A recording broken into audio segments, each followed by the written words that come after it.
There's your lick of the day. Let's break it down.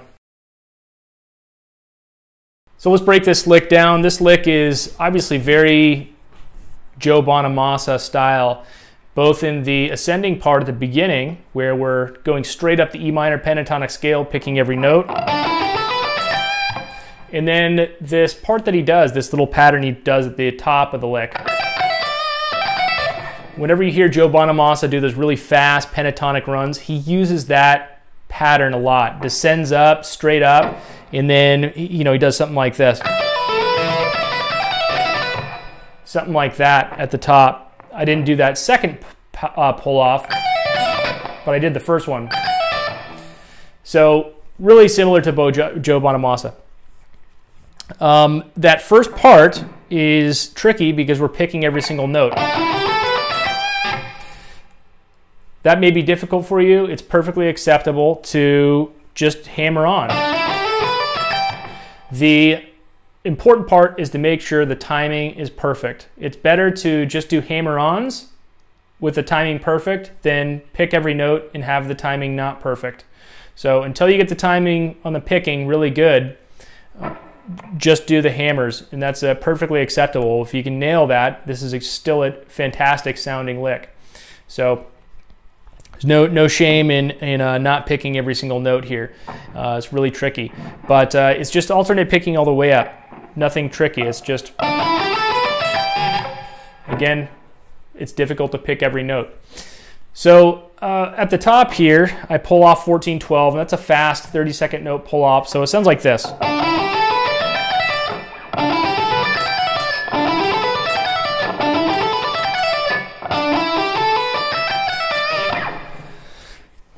So watch that pull off. Then 12-15 on the first string.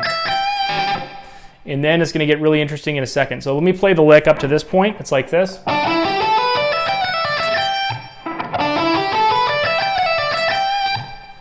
Now we do this really cool slide thing. And it's like this.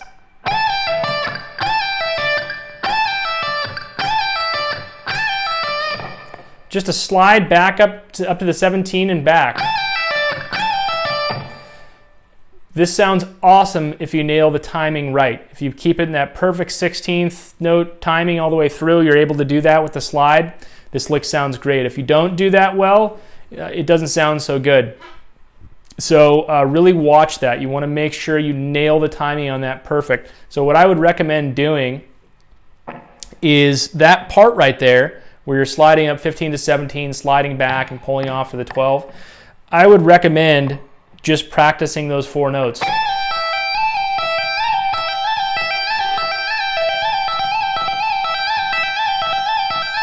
Until you get that timing perfect, because the difference it makes when you can nail that in this lick is amazing. It sounds so much better if you nail the timing on that. And then in general, it's a really good trick to have in your arsenal, and it's a really good thing to have as far as timing goes, to be able to do slides perfectly in time.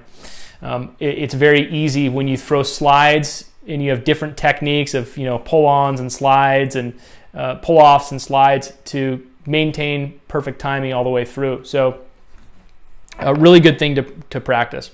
So let's play up to that point just so you can see how that feels.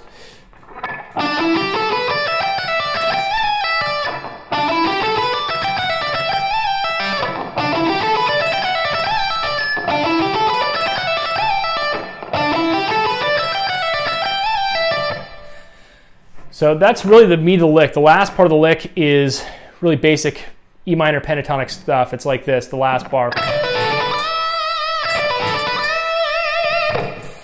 So just descending down from the 12th fret on the first string, down the E minor pentatonic scale, then 15-12 on the second string, and then bend up on the 15th. If you can't play the first part of the lick at all, that last part of the lick is a pretty cool lick too. And that's also sounds really cool. So that's it. Let's play through the lick a couple more times at a slow speed. And again, really pay attention to that slide part. That's the really challenging part for most people. So here it is. at a couple more times at a slow speed.